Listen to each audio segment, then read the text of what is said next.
वापस आ गया हूँ मैं एक नई कहानी के साथ। चैनल को लाइक और सब्सक्राइब करना ना भूले, क्योंकि डरना भी जरूरी है। बात 2019 की है। रचित अपनी पत्नी नैना के अचानक इस दुनिया से चले जाने के बाद अक्सर अपना समय ऑफिस के बाद समुद्र के किनारे बिताता। रोज वह ऑफिस जाता और ऑफिस से घर न जाकर सीधा समुद्र के किनारे चला जाता। उसे इस तरह से देखकर उसके दोस्त अक्षय ने उसे एक दिन ऑफिस खत्म हो जाने के बाद उससे पूछा, मैं तुम्हारी कोई बात नहीं सुनूंगा, आज तुम्हें मेरे साथ चलना ही होगा। उसकी बात सुनकर रचित अक्षय को मना नहीं कर पाया। फिर वह दोनों एक क्लब जा पहुंचे। वहां पहुंचकर उन्हें पता चला कि आज वैलेंटाइन डे का सेलिब्रेशन है। यह सब देखकर रचित और भी उदास हो गया। रचित ने देखा कि वहां अक्षय की गर्लफ्रेंड भी आई हुई थी। थोड़ी देर तीनों ने एक साथ बैठकर एंजॉय किया। फिर दोनों डांस फ्लोर पर डांस करने के लिए चले गए। रचित उस पार्टी को एंजॉय तो कर रहा था, पर उसकी आंखों में अभी भी उदासी ही थी। वह कुछ सोच ही रहा था कि अचानक उसकी टेबल के पास आकर एक बेहद खूबसूरत लड़की ने रचित से पूछा, क्या मैं यहाँ बैठ सकती हूँ? रचित उस लड़की को मना नहीं कर पाया। रचित ने नोटिस किया कि वह लड़की काफी सुंदर थी। फिर उस लड़की ने रचित को अपना नाम अलीशा बताया। काफी देर एक साथ बात करते करते रचित को अलीशा ने बताया कि उसका घर इस क्लब से काफी दूर है, इसलिए उसे अब टाइम से घर चले जाना चाहिए। इस पर रचित ने अलीशा से पूछा, क्या मैं आपको घर ड्रॉप कर सकता हूँ? उसने रचित को हाँ कर दी। थोड़ी देर बाद दोनों कार से घर के लिए निकल पड़े।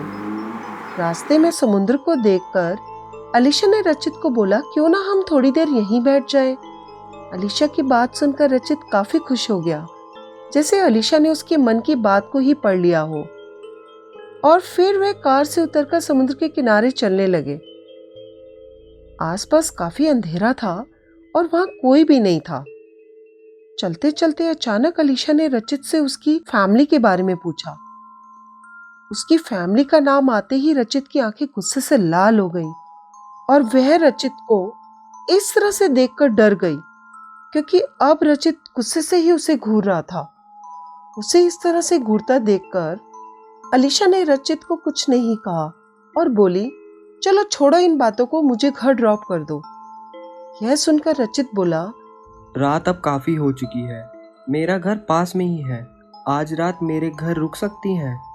उसकी बात सुनकर अलीशा उसके घर रुकने को तैयार हो गई। रचित के घर पहुंचने के बाद अलीशा ने देखा कि पूरे घर में अंधेरा था और जैसे ही वे घर के अंदर गए उसे अजीब सी बदबू आई। अलीशा ने उस बदबू के बारे में रचित से पूछा कि यह अजीब सी बदबू कैसी है। उसकी बात सुनकर रचित ने कहा, शायद काफी देर से घर बंद होने की वजह से आ रही होगी।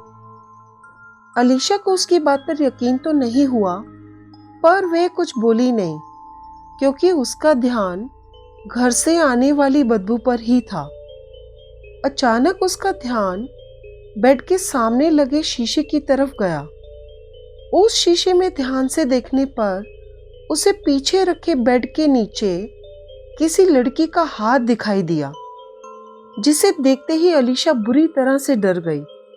और डरते डरते जब उसने बेड के नीचे झुककर देखा तो वहां उसे एक सड़ी हुई लाश दिखाई दी, जो एक लड़की की थी। उसे देखते ही वह समझ गई कि यह रचित की वाइफ की ही डेड बॉडी होगी। वह सोच ही रही थी कि पीछे से किसी के जोर जोर से हंसने की आवाज आई। उस आवाज की तरफ जब अलीशा ने मुड़कर देखा तो वहां खड़ा रचित जोर जोर से उसे ही देखकर हंस रहा था। उसे इस तरह से हंसता देखकर अलीशा और भी डर गई और फिर उसने उससे पूछा, क्या तुमने ही मारा है अपनी वाइफ को? उसकी बात सुनकर रचित ने बोला, हाँ, मैंने मारा है नैना को। फिर रचित ने बताया कि लास्ट ईयर वैलेंटाइन डे पर मैं नैना को घर जल्दी आकर सरप्राइज देना चाहता था। यह सोचकर उस दिन मैं ऑफिस से जल्दी आ गया था। डुप्लीकेट चाबी से जैसे ही मैंने घर का दरवाजा खोला तो देखा नैना किसी और लड़के के साथ मिलकर उसे धोखा दे रही थी और मैं उस धोखे को सहन नहीं कर पाया और उसी रात मैंने उसका गला दबाकर उसे मार डाला। यह कहकर वह जोर जोर से हंसने लगा। अब तुम्हें भी इस सच्चाई का पता चल ही चुका है, अब तुम भी जिंदा नहीं बच पाओगी। यह कहकर रचित ने अलीशा का गला तब तक नहीं छोड़ा जब तक वह मर नहीं गई।